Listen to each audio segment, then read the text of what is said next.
नमस्कार दोस्तों, शुरू करती हूँ आज की कहानी। कई वर्ष पहले एक घने जंगल में 4 चोर रहते थे। चुराया हुआ धन वे एक साधारण से बर्तन में रखते थे, लेकिन उसकी हिफाजत जान से भी ज़्यादा करते थे। कुछ अरसे बाद उनका मन चोरी चकारी से ऊब गया। मैं तो ऐसी ज़िंदगी से तंग आ गया हूँ। हमें हमेशा चौकन्ना रहना पड़ता है, वरना हम पकड़े भी जा सकते हैं। एक ने अपना दुखड़ा रोया। हाँ, मैं भी चाहता हूँ कि हम लोग एक शांत सच्ची ज़िंदगी जिएं। दूसरे चोर ने हाँ में हाँ मिलाई।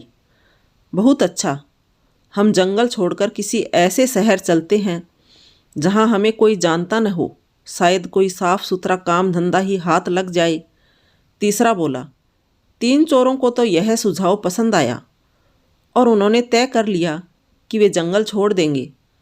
लेकिन चौथे चोर को अपनी जीविका के लिए कोई खरा धंधा करने की योजना पसंद नहीं आई। उस समय तो वह चुप रहा, लेकिन उसने बर्तन में रखे पैसे चुराकर भाग जाने का इरादा कर लिया। वह सही मौके का इंतजार करने लगा। चारों चोर एक शहर पहुँचे और वहाँ एक धर्मशाला छत्रम में रुक गई। उनमें से 2 शहर के बारे में कुछ जानकारी हासिल करने निकल पड़े।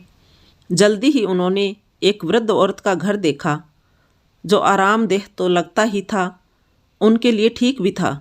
दोनों ने छत्रम लौटकर अपने साथियों से वृद्धा के घर का जिक्र किया।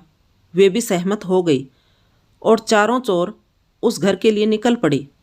हम चारों व्यापारी हैं, एक चोर बोला, और इस शहर में कुछ काम धंधा शुरू करना चाहते हैं। हमें आपका घर पसंद आया और इसके कुछ कमरे किराए पर लेना चाहते हैं।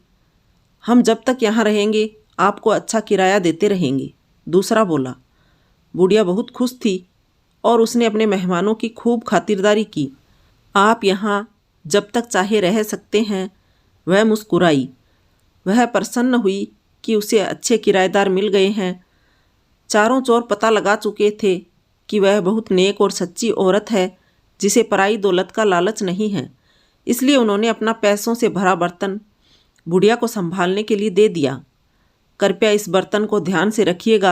एक ही शर्त है, इसे देना तभी जब हम चारों साथ में इसे मांगने आए। ठीक है, बुढ़िया ने बर्तन लेते हुए कहा। वह अपने घर के पिछवाड़े गई और देखने लगी कि कोई देख तो नहीं रहा। जब उसे तसल्ली हो गई तो उसने ज़मीन खोदकर उसमें बर्तन डाला और उसे वापस मिट्टी से ढक दिया। चारों ओर कुछ काम धंधे की तलाश में शहर चले गई। जल्दी ही वे काफ़ी थक गए और बुढ़िया के घर से कुछ ही दूरी पर खड़े वटवृक्ष के नीचे बैठकर सुस्ताने लगे। तभी एक औरत लस्सी बेचती हुई वहाँ से निकली। चारों ने थोड़ी लस्सी खरीदने का निश्चय किया। लस्सी बहुत स्वादिष्ट थी। उन्होंने सोचा कि दोपहर के भोजन के साथ पीने के लिए थोड़ी लस्सी भी ले ली जाए। पर 3 चोर तो बहुत थक गए थे। लस्सी डालने के लिए बुढ़िया के घर से बर्तन लाने की हिम्मत किसी में नहीं थी। चौथा चोर, जो किसी ऐसी ही घड़ी की प्रतीक्षा में था, झट से जाने के लिए तैयार हो गया। वह बुढ़िया के घर पहुंचकर बोला, मुझे मेरे साथियों ने बर्तन लाने के लिए भेजा है, लेकिन मैं तो यह बर्तन तभी दूंगी जब तुम चारों इकट्ठे आओगे। वह मना करती हुई बोली। उस चोर के दिमाग में एक विचार आया। मेरे साथी यहाँ से कुछ ही दूर केले के पेड़ तले बैठे हैं, आप खुद ही पूछ लें। उसने राय दी। बुढ़िया घर से बाहर निकली। उसने तीनों को पेड़ के नीचे बैठे हुए देखा। क्या आपने अपने दोस्त को बर्तन लाने भेजा है? वह चिल्लाई। जी, कृपया उसे दे दीजिए। तीनों चोरों ने जवाब दिया। बुढ़िया ने सोचा कि उन्हें अपना बर्तन किसी कार्य हेतु चाहिए होगा, जो उन्होंने अपना विश्वसनीय साथी भेजा है। उस चोर को फावड़ा देती हुई वह बोली कि पिछवाड़े से खोदकर बर्तन निकाल लें। इतना कहकर वह अपने घर के कामों में उलझ गई। चोर ने बर्तन निकाला और चुपके से पिछले दरवाजे भाग खड़ा हुआ। इस बीच उसके दोस्त चिंतित हो रहे थे। काफ़ी वक्त बीत चुका था और उसके साथी का कुछ पता नहीं था। तीनों बुढ़िया के घर गए। हमने अपना एक साथी बर्तन लाने भेजा था, वह कहाँ है? उन्होंने पूछा।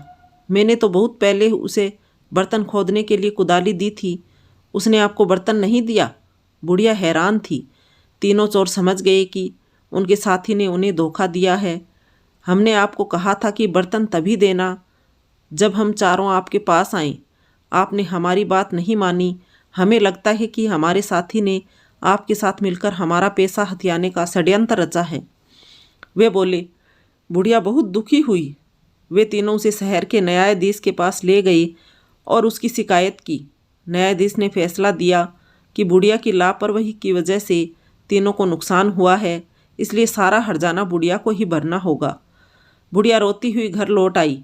इस बीच राजा और उसका मंत्री वेश बदलकर अपनी प्रजा की परेशानियां जानने शहर के दौरे पर थे। इस बात का किसी को भी पता नहीं था। बुढ़िया को देखकर वे रुक गई और उसके रोने का कारण पूछने लगे। उसी समय आसपास ही कुछ लड़के खेल रहे थे और उनका अगुआ था रामन। बुढ़िया की दुख भरी कहानी उसने भी सुनी। भगवान करे उन तीनों को तुम्हारे साथ ऐसा सुलूक करने की सज़ा मिले, रामन बोला। यह सुनकर राजा और उसका मंत्री बहुत हैरान हुए।